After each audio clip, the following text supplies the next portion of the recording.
how do you accelerate your intuition so you can get more knowing to shape and form all the decisions you make every day. You ever think about how many decisions you make that your intuition, if you turned it on, could help you with, including what to eat, where to drive your car, even what to say, let alone how should I approach this physical condition that might be challenging me. Here are the 3 accelerators, the juicy accelerators for your intuition. Just notice. Be kind to what you see. Suspend your domesticated belief. Now let's go over those.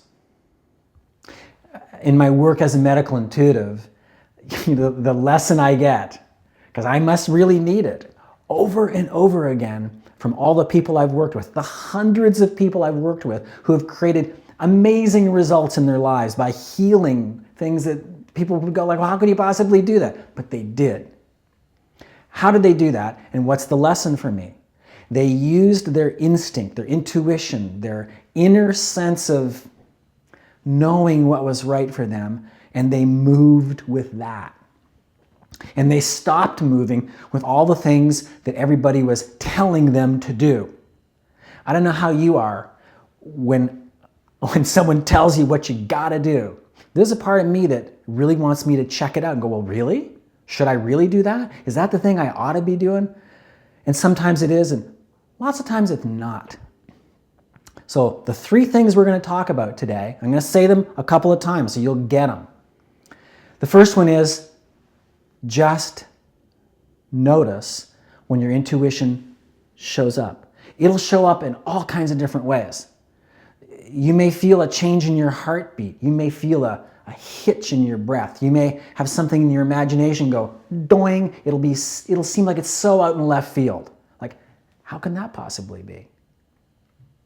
Awareness is curative. Just notice. Next thing. Remember, I'm going to review these.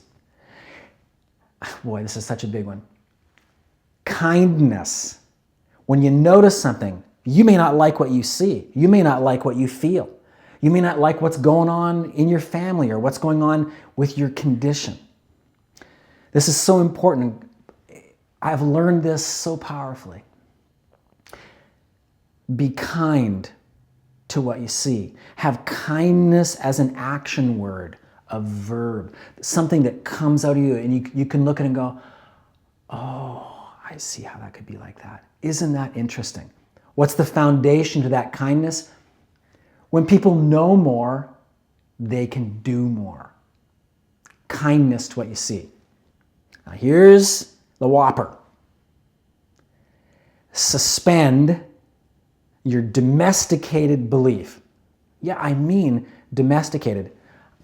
I've been domesticated. You've been domesticated by the culture we live in. It's just an outcome. Well, how do we get undomesticated? How do we stop being like people just marching along to some band that we can't even hear anymore? Noticing. We'll talk more about domestication later.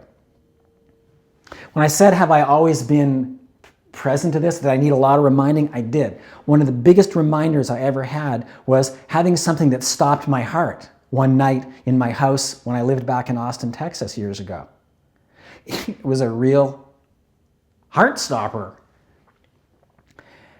After that event, and when I talked to my doctor, this guy was amazing. His name was Donald Mannerberg. I bless him every time I think about him. He said, well, here's what I think happened to you. God hit restart, and now you're going to have a whole new life. It's going to seem real strange for a while, but things will sort themselves out. In truth, I had actually felt what stopped my heart coming for quite a while. I ignored it. My intuition was actually saying to me, hey, you need to stop. This isn't working for you. I had all this friction inside of me getting in my way, and I didn't pay any attention. Well, My heart got my attention and stopped me. And I wasn't very graceful. I was way not graceful because I tried to fight for what I thought my life ought to be like, not what it needed to be like.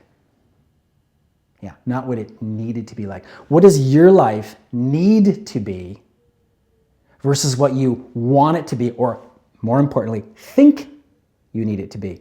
Check out the domestication code in your thinking. Now, I had to remake my life, and I was awkward, but I remade it, and something even more creative, even more juicy showed up. Do you want more juiciness in your life? I do. It's time for us in the world today, in this country today, to get out of the box, to get out of this container we live in, this container of our world, the way we've organized our lives. Open it up, see what we see, because there's a world outside waiting. Now here's the key, and I've seen this over and over again. People say, well, I'm going to do this alternative thing. I'll say, well, that was really good. Did that serve you? No, it didn't. Because they kept basically doing the same inner thing over and over again. They didn't get off the edges of their box, even though the box was opened. They all of a sudden could see. They just kept walking around the perimeter of the box over and over again. And it seemed different, and it was. But they were actually on the same old territory. What's the key?